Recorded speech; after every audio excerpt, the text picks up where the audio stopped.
think, act, and prosper. You are now tuned into the Money Level Show. Hey everyone, welcome to the first episode of The Grind to Greatness. I am here with the wonderful Natalie Brunell, who is, you're going to talk more about your story, but you've been a journalist for a while. I've seen you on, I think you're on Fox News, Fox Business or sometimes and stuff like that. So I see you like in the space and you're very active, especially in the Bitcoin community as well. And you bring some of the greatest, some of the biggest names and some of the greatest guests onto your channel. And so I'm looking forward to hearing your story and how you got started in the space, and ultimately just making this relatable to the average person who may just be trying to figure out, okay, what steps did Natalie take to get to where she's at? And so I'm glad to have you on. Sure. Thank you so much for having me. Looking forward to it. Yes. So from one of your episodes, you had interviewed Rudy Halvenstein. I think I said that right. And you mentioned that your mom came from Poland. And so I wanted to kind of dive into there. You mentioned that she came from I think at the time it was more socialist, communist or something like that of that nature. I don't know if it still is or not. But could you share just how was that? How did that play out for you as a child and and you coming to the United States? Sure. Thanks so much for having me again. I was born in Poland, which was under a communist regime until the late 80s. I was born in the 1980s. I'm a millennial. And when I was 5 years old, my family came to the United States. But that was a decades-long process that finally was able to happen when my mom was in her late 30s. My dad was in his early 40s, and they wanted to come here for the American dream.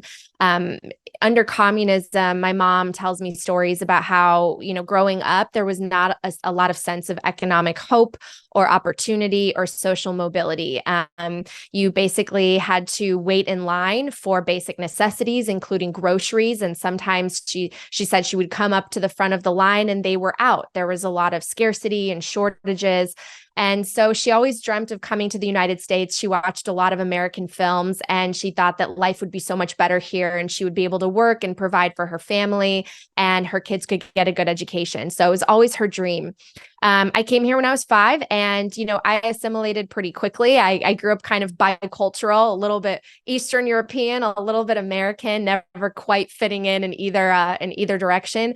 But I watched my parents just work so hard to provide us with whatever they could here. And our first apartment was super tiny. My parents slept on the sofa and my brother and I had our own rooms, and they made that sacrifice because, they wanted us to be able to have privacy in a room, and they just would work from morning until night. My dad would get up at 3:00 in the morning and shovel snow and off his car and get to work. And then he would come back late at night. So work ethic was really instilled in me at a very young age. But what really made the biggest impression on me, I would say, growing up is the fact that despite all of their hard work, despite the fact that they played by all the rules and they did what, you need to do in order to become a part of the middle class here in the United States, they lost everything seemingly overnight when the great financial crisis hit. So they went bankrupt, and then I was graduating from college at that time. So I graduated right into a recession to become a journalist. And I think that planted a seed for me to eventually really appreciate Bitcoin, because I knew that the money was broken. And a lot of the things that my mom and dad had experienced under communism felt like they were sort of drifting over here. So it was imperative for me to educate myself about money and finances. And that sort of paved the way for the rest of my transition from journalism to Bitcoin. Nice. You summed it up really well. Let's dive into that a little bit more. So you mentioned so I was recently watching Milton Friedman, and he was just so crafty with with everything. And he mentioned that it was an author of a book that pretty much promoted socialism and communism, and and this author, was pretty much had the wrong view of capitalism. And so, and then Milton Friedman said something so crafty, like, he's criticizing capitalism, but capitalism is the reason he gets to write this book in the first place, because he can share his own thoughts and be able to be entrepreneurial and, all these things. And so, it's very important, like, for people to like understand, that, like, the American dream, like your parents saw people, in movies and living a life and owning a business and all those things, like, that was possible through capitalism. And so, what kind of values do you feel like were instilled in you? I mean, you mentioned like hard work and such, but like your family going through that experience, what kind of values of freedom and such do you feel like you hold today? Yeah, absolutely. I mean, capitalism really embodies a lot of the values that my parents instilled in me. This idea that you are responsible for your destiny, and it has to be based on your merit and your work ethic and what you're able to contribute. It's about value creation, and rooted at the core of that is individual and property rights. That is core to capitalism. And really, I think that today we're a little confused about what capitalism is. We associate it with just corporate greed. Whereas I believe what we have today is crony capitalism, where we have a series of incentives that align government actors with massive corporations that only became as massive as they are because of our broken monetary system. So we have these monopolies, and then they sort of work hand in hand, and it's to the disadvantage of everybody else. Capitalism to me is really about two things. It's about saving, accumulating capital so that you can then invest it and be productive. And it's about serving others by providing value. I mean, at the core of it, if you're providing something, if you're going to sell something that someone else wants, whether it's a product or a service, it has to be valuable to them. You have to fill a need for them. You have to make them happy. And so capitalism is about serving others. And I think we are at our best as humans when we're cooperative, when we collaborate, when we're able to be innovative and take chances. But today we have a system where, risk and reward, it's not the way that a system should function. Basically, big banks can take massive risks with our money and then get bailed out by our taxpayers, right? So in capitalism, risk is rewarded when it actually is fruitful, but it's also punished when it fails, and it's allowed to fail and sort of be washed away. And we don't have that system right now. We have sort of a backstop, and the Federal Reserve comes in and basically, uses taxpayer dollars to flood the system with more money.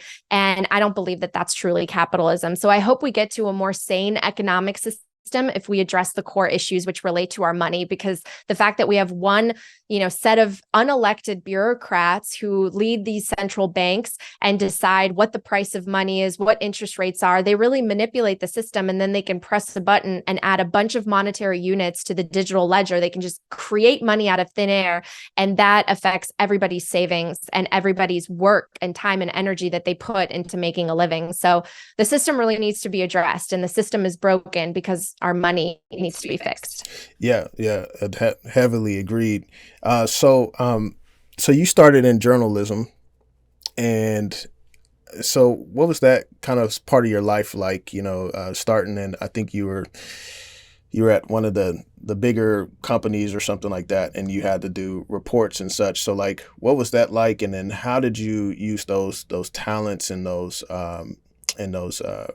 the skills that you developed and transition into your own platforms now? Sure. So I grew up with stories. My mom told me bedtime stories.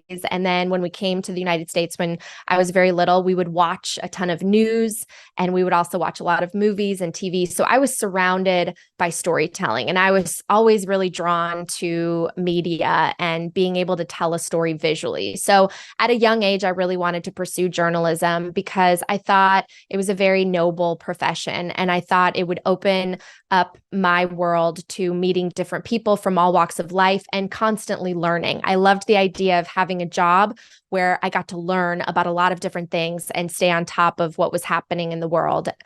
So I was super excited to pursue journalism, but it was at a time when, TV was the golden standard of what everyone consumed in terms of news. It was newspapers, and then people watched, 5, 6, 10 o'clock news, and people knew their local news anchors, and it was very different before the internet. And so while I was in college, the shift was sort of upon us, and the technology was changing. People were starting to shoot their own videos and have to edit themselves, and the whole economic model was sort of turned on its head, because now television news networks had to compete with online websites and eventually YouTube and independent creators. So I was entering into a massive transition that I had no preparation for. And I did my best to navigate it. I went the very traditional route. I started in a small market. Actually, I started behind the scenes at a big network, and then I went to a tiny little market on camera, then a middle-sized market, and then I went national. And so I, climbed the traditional ladder. But it's interesting to look back at my career now, and maybe your audience will relate, because there was some kind of safety that I felt in taking the traditional path and having the 9-to-5 job with the 401k and the, hopefully someday big network contract. And I didn't take a lot of chances outside of that as this new technology, the digital landscape, emerged. And it's not that I necessarily regret it, because I don't believe in regrets, but there are a lot of people who, at the time that I was pursuing this very old legacy path, they decided to start YouTube channels and podcasts, and they were the first to venture out into the social media world. And now they have a ton of followers and they're very successful with their platforms, whereas I'm sort of trying to, catch up, because I entered just 2 years ago into that field. So it's really interesting to see those two worlds collide. And now I think we're having a similar transition just in the monetary realm. So we are very familiar with our legacy banking system, and there are a lot of disadvantages and drawbacks to it, especially around the world where so many billions of people remain unbanked. And Bitcoin is forcing a transition upon us in the same way that the internet did to every business and to every aspect of our lives. So it's a really exciting time, and I think journalism has prepared me for it in many ways. But it's interesting to look back on my career and wonder what would have happened if I had taken maybe some different steps along the way.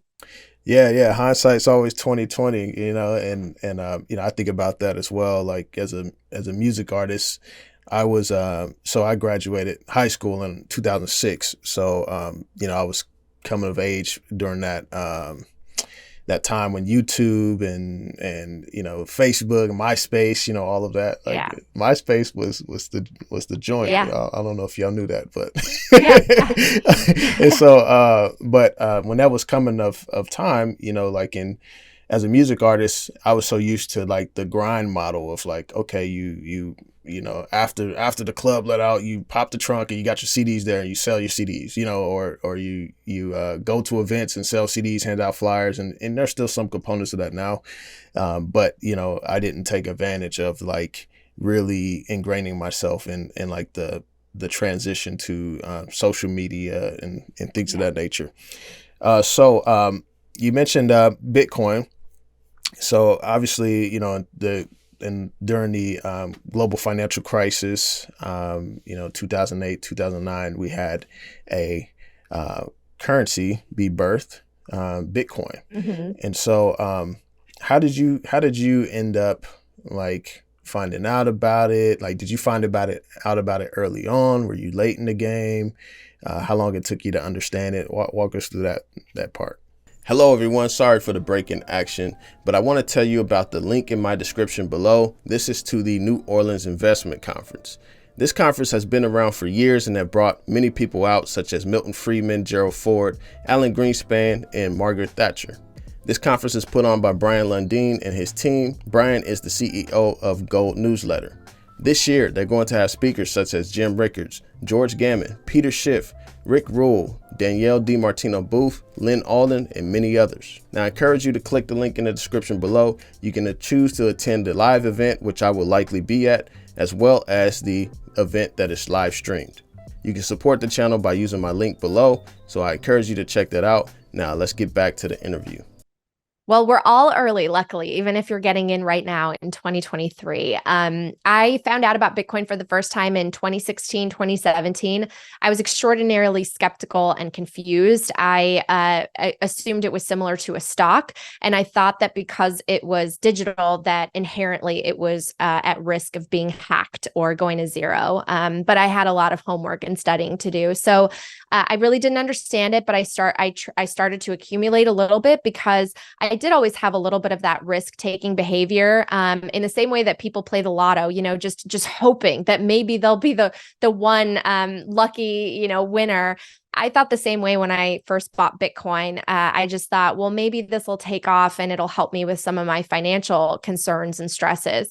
And then it was about 2 years later that my mentor gave me the book, The Bitcoin Standard. And he and I had always talked about just sort of the issues within the financial system, because a lot of my reporting covered growing issues and a growing sentiment of frustration among the general public, people feeling left behind, people feeling, polarized politically and not knowing who to blame, not knowing, why there was such a rise in the cost of living, the cost of education. There was more public corruption, it seemed, and more crime.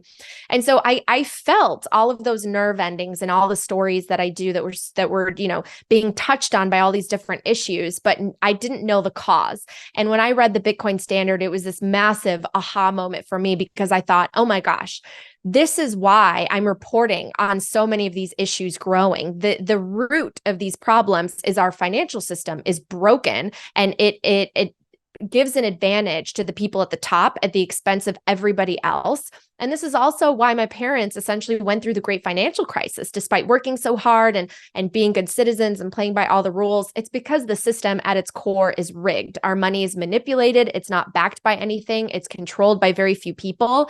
And the book proposed a solution through technology, and it was Bitcoin. And so once I understood the problem, I had a new appreciation for Bitcoin, but I was still skeptical. And I spent another 2 years really studying Bitcoin and trying to understand how mining worked and the energy component and how it was different from other crypto tokens. So this was a journey that spanned a very long time that ultimately led me to the conclusion that Bitcoin is the best engineered money that we've ever had, and it can solve and alleviate a lot of these societal issues that we face by providing us with a system that at its core is more fair, because it's guided by rules and mathematics and physics rather than by people who are ultimately corruptible. Mm-hmm.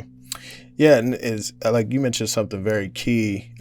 So you came in, you learned about Bitcoin 2016, 2017, and you started educating yourself during that time, because that was around the time that I had learned about it as well. I had I had a friend lose a lot of money in XRP during that time, but it was pretty funny, but not funny, but it was just, I was skeptical of it. I was like, yeah, I'm not touching that stuff. And, but during that bear market, I didn't really understand markets or anything of that nature. And I also didn't take the liberty to start educating myself on it during that time. And so it sounds like you were in position during that bear market while you were reading that book and doing your studying and stuff. So it sounds like you were getting yourself in position, and having more conviction on the asset, right? Yeah, I mean, I think that I've always been naturally curious. And for a long time in my journalism career, I was specifically focused on investigative journalism. So I was always super just wanting to get down to the heart of the matter. And for me also, why I was passionate about investigative journalism is I saw it being that extra branch of our democracy that is a check on government power and holds people accountable and holds their feet to the fire.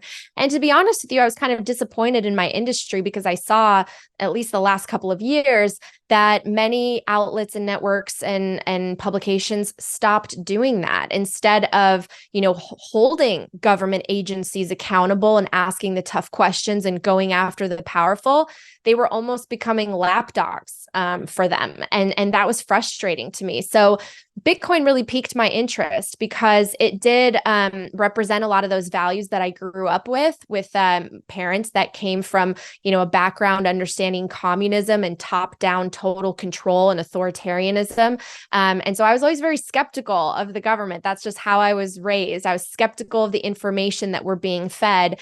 And Bitcoin sent me further down that path of just really learning what is the history of money? Who is making these decisions? How is money created? What is it backed by? And that all led me to more of an appreciation for why this asset was invented. I mean, because you mentioned it earlier, it was born during the great financial crisis. It is the product of about 4 decades worth of research and development within computer science, but it was birthed into this world during a time of massive economic instability where banks were getting bailed out by taxpayers and there was total chaos as we were on the brink of a total financial meltdown. And what did they have to do? They had to come in and print more money than they had ever printed before. And that made the rich richer over the next 10 years and the poor poorer. The middle class keeps declining. And then we had another crisis with the pandemic, and then they literally printed 100 years worth of money in a year. And so we're starting to see the consequences of that bubble deflating. And this is exactly why it's just so important for people to study this and understand something like Bitcoin so that they can protect the money that they work so hard for in whatever industry they work in. Yeah. Agreed. I mean, me, I actually, I buy Bitcoin and such. I'm not as vocal about it on my channel because we're more focused on natural resources and such. But okay. I do do a video here and there, so I'm glad to have you on. Actually, so Bitcoin was birthed out of the global financial crisis, and I know in the last year, I mean, some people they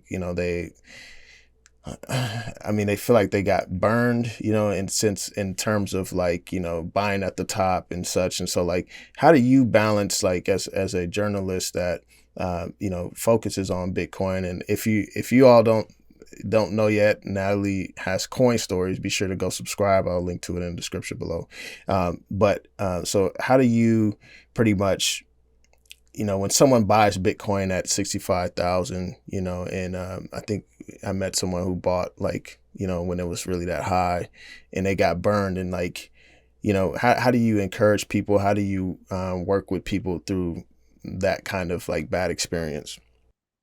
Yeah, so I totally understand. And just to make people fully comfortable and aware, I have bought all the way up bull runs and all the way down bear markets. I consistently am buying because I see it as my future nest egg, my long-term savings technology.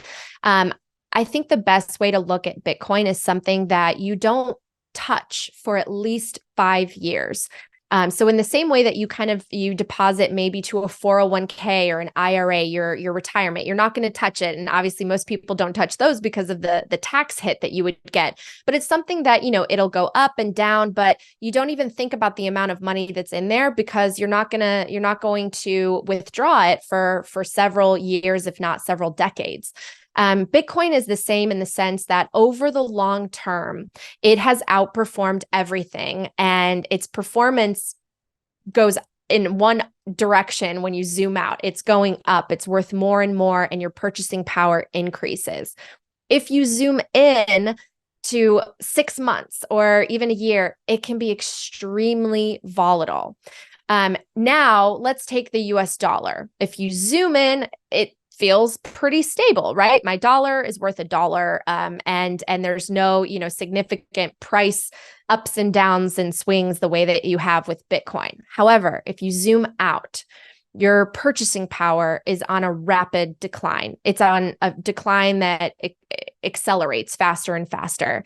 And since the Federal Reserve was created in 1913, so it's been more than 100 years, we have lost 97% of the purchasing power of the dollar, which is why you hear probably a lot of people say, well, it's weird that my parents' generation or their parents' generation, they were able to afford a house on one salary, one income, and it was not that big of a deal. And today people are working harder and harder and don't feel like they can quite catch up or plan for their retirement or afford their kids' education. There is a real reason for that. And so look at Bitcoin as your long-term savings accumulation plan. Don't look at the price dips. If you bought at 65, hold it. 65 will look like a great price when Bitcoin's 100, 150, 200, right? So you just have to kind of focus on the fact that right now it's a better buying opportunity. You can now get pretty much more than twice what you could have at 60,000. And this is just a very volatile new asset class in the short run.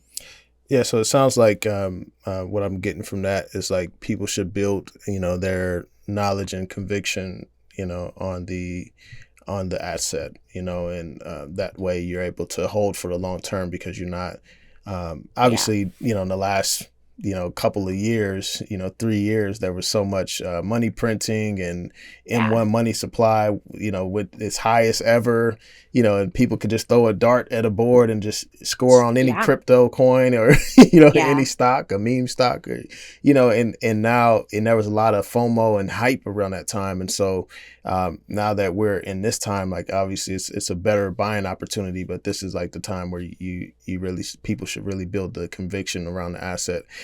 So I wanted to talk to you about the humanitarian case for Bitcoin, because that's kind of like, that's the thing that interests me the most. Obviously, you can make money, that's good. But like when I hear about people in other nations being able to access an investment, who can't access, the S&P, who are underbanked, or even totalitarian, regimes and things of that nature, like, having Bitcoin seems like, a really good option for them to be able to have some sort of freedom.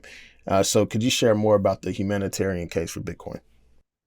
Absolutely. This is one of the reasons I too am very passionate about Bitcoin. It is a borderless currency that can never be seized from you, which is so powerful, not just here in the US, but especially in other parts around the world where so many nations are still under authoritarian regimes and people have far fewer rights than they do here in America. And like I mentioned earlier, billions of people remain unbanked. There are countries where women can't open a bank account still. They have to have permission from a husband or a father. And so things are really tough in other places, and inflation is far worse. So we have places like Argentina and Lebanon, which are both experiencing more than 100% year over year inflation. Their currency literally is being evaporated. They can wake up and their savings are worth 50% of what they were worth the night before. So this is really, really it's not only scary, but it's not sustainable for us to be on a path, because that type of a loss of economic dignity, it does lead to revolutions and wars and really just the worst aspects of humanity coming to life, because people are fighting for their survival. And so what Bitcoin offers is a form of money and financial inclusion and banking services that really have never been available to billions of people around the world. To be able to own property, Bitcoin is a bearer asset, which means you can take self-custody and it is your own. If you take self-custody, there is no third party, no counterparty risk involved,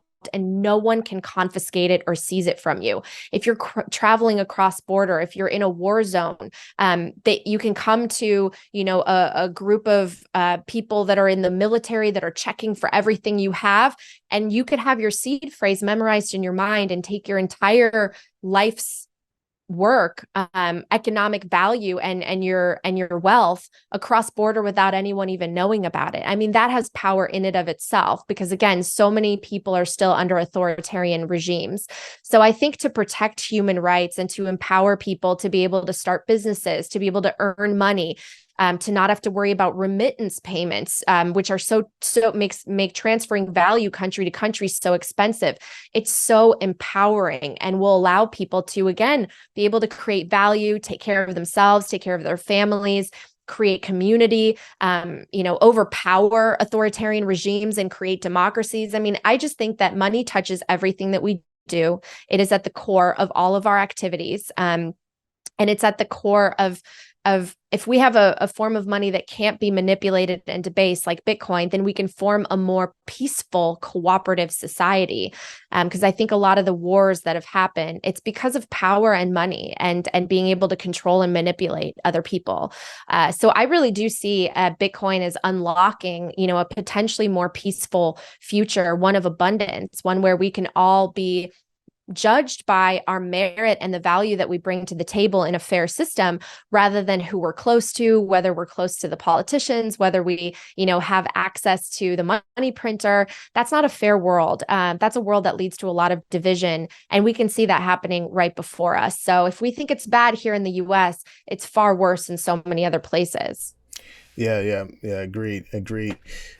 So, over the last, let's see, couple of years, I mean, it seemed like it's kind of died down some, but we had this big, debates with gold and Bitcoin. Like me, I'm definitely a gold bug, but I do buy Bitcoin too. I believe in both, and I don't believe in, I think that there's a lot of gray areas and such, and so it's good just to diversify risk. What's your take on gold? I mean, some of the people in our space, like, Doug Casey owns gold and Bitcoin. I mean, Lynn Alden owns gold and Bitcoin. I think George Gammon owns both, but, from what I hear. And so what's your take on owning things like gold? Yeah. So, I mean, gold is the best hard money that we had prior to Bitcoin. So, when you look at the properties of good money, of hard money, gold checks a lot of the boxes. The only problem with gold is, first of all, it's not portable, especially in large quantities. You can't easily send $1 billion worth of gold from the United States to Poland, right? And it's also more difficult to verify because a lot of gold sits in the reserves of central banks, and who's going to audit those? And which nations trust each other? No one really trusts anyone, right? And so Bitcoin was really designed to be a trustless system. It's a digital ledger that everyone has access to around the world, and if you run a node, you can contribute and be part of this amazing network. And so I think it takes the properties of gold and actually elevates them into a digital era, a digital landscape. And you have all the best features of gold, the fact that it's scarce and it can't be controlled, and it's something that you can easily divide. It takes all of those great qualities and then adds several other qualities that are super important. You can literally send $1 billion worth of Bitcoin from here to another nation, and it'll settle in the matter of seconds with the Lightning Network. And so it's really incredible technology. I think it will revolutionize and transform our lives in the same way the internet did. I think, the best way that I can describe Bitcoin is really the internet of money, which I believe was coined by Andreas Antonopoulos. The internet, nobody expected what it would do in the 90s when it was starting to emerge. And, I remember watching news anchors that I looked up to on the Today Show talking about the @ symbol and .com and wondering, what the heck is this going to be? None of us are going to be talking on this. And it's transformed every business. No one's sending postmail. Everything's via email. And we're chatting on iPhones that are little mini computers, all because of what the internet did. And so in the same way that allowed for the free flow of information, Bitcoin will allow for the free flow of value and being able to transfer value without third parties and intermediaries. And I think that this will be just as powerful of a shift and chasm as the separation of church and state. And that was empowered by the printing press, which allowed for information to democratize and disseminate across populations.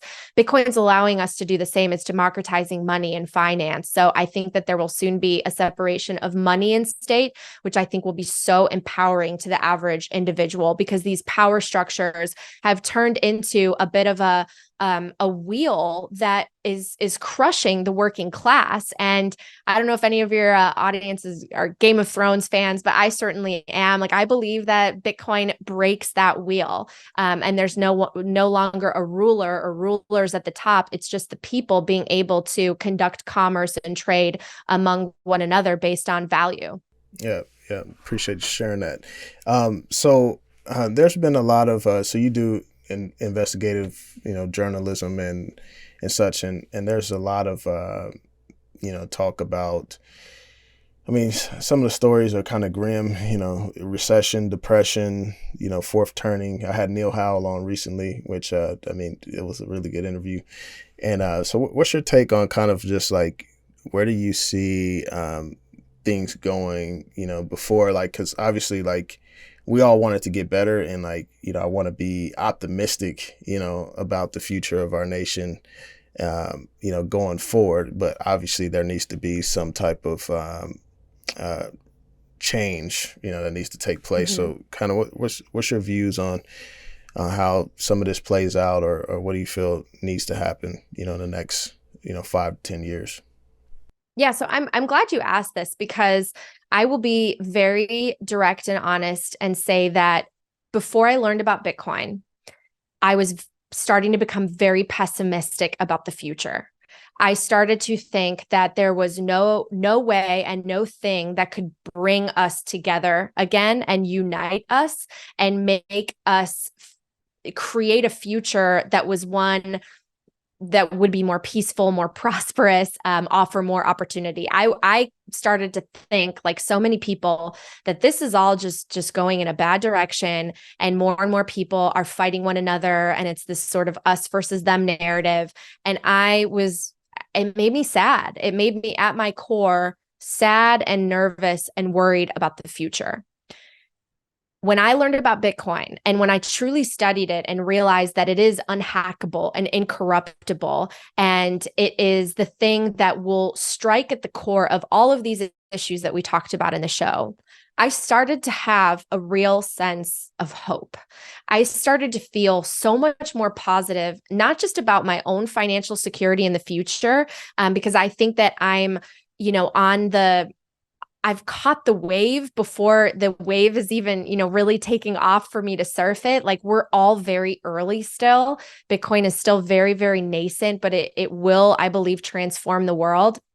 But it also made me hopeful about everything around me. The fact that I do believe that we will have less division and we will have more opportunity and more people coming together and feeling empowered and having the ability to work and do the things they want to do, which will be better for everyone. And so I now am probably more positive about the future than I've been since I was a child, right? Because when you're a kid and you haven't ventured out into the world and it hasn't knocked you over the head, you're very optimistic and you have big dreams. And Bitcoin has allowed me to really dream big again. And I think that that's so important because we all have an inner child in us, right? We all have these conversations, and sometimes they're more positive and negative that we have within ourselves. And I think that Bitcoin allows for me to look at the world with brighter eyes and a belief that the good will conquer the evil. And I want to be a part of that mission and to strive to get people to understand this so that they can take their own power and they can feel like they have agency over their lives.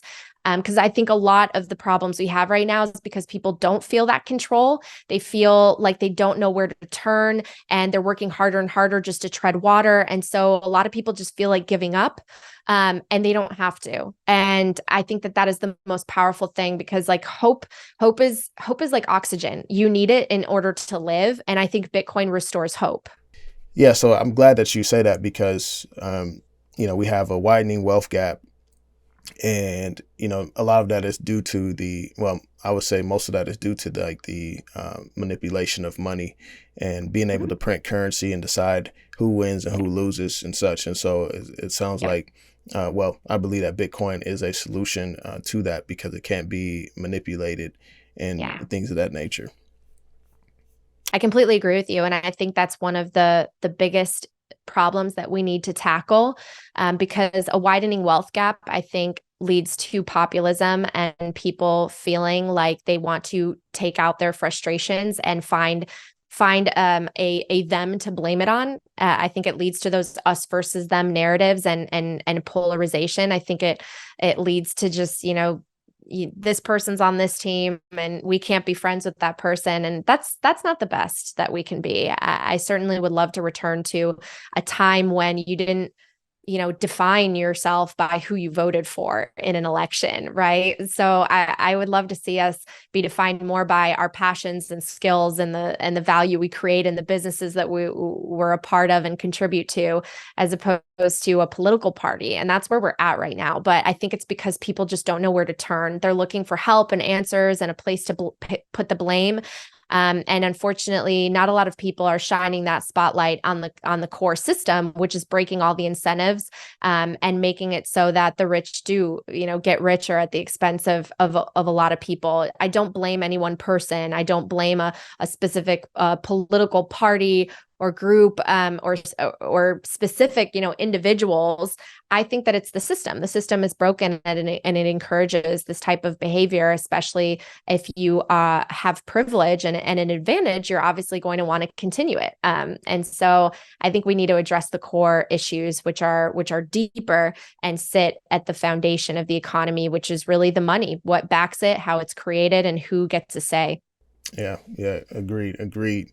Well, Natalie, I appreciate you for coming on, sharing your story with us, sharing your wisdom on Bitcoin. I mean, you've interviewed some of the brightest minds in the space, and I'm sure you're absorbing a lot of knowledge over there. Thank you so much. Yes, I'm super grateful. I'm always learning. Hopefully my viewers and listeners feel like we're on a journey together to learn as much as we can and spread the hope of Bitcoin. And if you have any suggestions or feedback, feel free to reach out. My DMs are open, and I'd love to hear from you. Yeah. What's a good way for people to find you? I'm on Twitter, very active, talking about Bitcoin and economic issues. My handle is @NatBrunell. I guess it's called X now, not Twitter. And then my podcast is called Coin Stories. You can find it on YouTube, Apple Podcasts, Spotify, all the streaming platforms. Nice. Thank you so much. Thank you.